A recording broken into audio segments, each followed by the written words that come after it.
Hello friends, welcome to my YouTube channel. आज हम पढ़ेंगे इंजेक्शन टेक्निक किसे कहते हैं, इसके बारे में डिटेल में पढ़ेंगे। इंजेक्शन का इंट्रोडक्शन देखते हैं।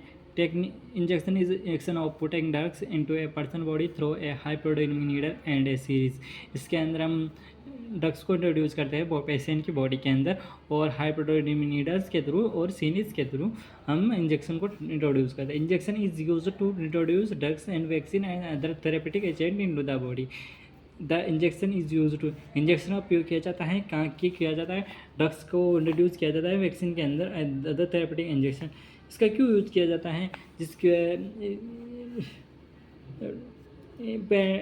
Administration step to the route and does not involve drugs absorption and gastrointestinal track.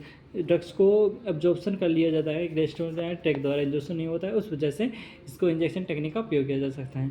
इसके चार पार्ट्स होते हैं। इसके बारे में they are four main route for parental injection. Intradermal injection होता है, आईआईडी के नाम से जाना जाता है। सर्वप्रथम in intradermal injection the drugs is directly delivered into the dermis of the, इसके अंदर हम डायरेक्टली डिलीव्ड होता है डर्मिस लेयर के अंदर, स्किन के अंदर, है ना। अब देखते हैं सबकुटानियस इंजेक्शन क्या होता है। Subcutaneous injection is injection the drugs is directly delivered into the fat layers under the skins. Fat layer के अंदर इंजेक्शन को इंट्रोड्यूस किया जाता है इंटरकुटानियस इंजेक्शन के अंदर। थर्ड आता है इंट्रामस्कुलर इंजेक्शन। इसी टॉपिक के बारे में डिस्कस करेंगे आज। Intramuscular injection the drugs is directly delivered into the muscles. इसके अंदर ड्रग्स को इंट्रोड्यूस किया जाता है मसल्स के अंदर, है ना। उसको आईएम के नाम से जाना जाता है। अब आते हैं intravenous injection. Intravenous injection drugs is directly delivered into the blood stream through the veins के अंदर दिया जाता है। क्या था इंट्रामस्कुलर इंजेक्शन का डायग्राम, इसे 90 डिग्री एंगल पर दिया गया है। अब देखते हैं कि इंट्रामस्कुलर इंजेक्शन किसे कहते हैं। Intramuscular injection directly delivered into the muscles tissue के अंदर होता है, डायरेक्टली 90 डिग्री एंगल के अंदर लिखा दे। ये कैसे लगाया जाता है उसके बारे में डिटेल में पढ़ते हैं। Check the drugs expiry and read the manufacture instruction. Drugs का प्रथम ड्रग्स की एक्सपायरी डेट देखेंगे, मैन्युफैक्चर इंस्ट्रक्शन देखेंगे, explain the procedure to the patient. हम पूरे प्रोसीड्यूर को समझाएंगे। The patient is ask to lie down the patient the table. Patient को हम टेबल टॉप के अंदर सुलाएंगे।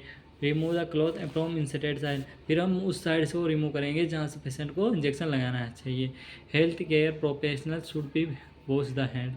जो हेल्थ केयर प्रोफेशनल होता है वो अपने हैंड को वॉश करता है। Clean the skin the alcohol swab and alcohol allow air drying. Skin को remove the cap from syringe, remove करेंगे केप सीरीज से। Draw air into the syringe and by pulling back the plunger. Inserted the needle into the vein the inject the air. सर्वप्रथम insert करते हैं needle को vein अब हवा के अंदर।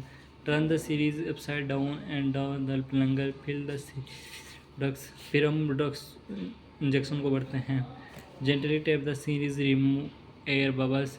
हम सीरीज से एयर बबल्स को हटाएंगे ताकि एयर बबल हमारी बॉडी के अंदर ना जाए। Insert the needle into the muscles at the 90 degree angles. हम 90 डिग्री एंगल्स पर मसल्स को अंदर इंजेक्शन को लगाते हैं। Pull back the plunger plague or check the blood. If no blood is seen, the plunger is pressed down to the injecting drugs. The blood is present during the plunger pulling. Withdraw the needle because the needle is inserted in blood vessels. Withdraw the needle is quickly from the skin and apply the pressure and the cotton swab into the sweats and gently series. Dispose the series and needle careful and wash the hand carefully. क्या क्या complication आ सकते हैं। सर्वप्रथम severe pain in injected side, severe pain हो सकता है, swelling आ सकती हैं, हीमेटोमा बन सकता है, साइटिंग नर्व इंजरी होते हैं, एलर्जी रिएक्शन हो सकते हैं, ग्रेनुलोमा फॉर्मेशन हो सकता है। Thank you. वीडियो अच्छी लगी तो लाइक शेयर कमेंट करना ना भूलें। Thank you.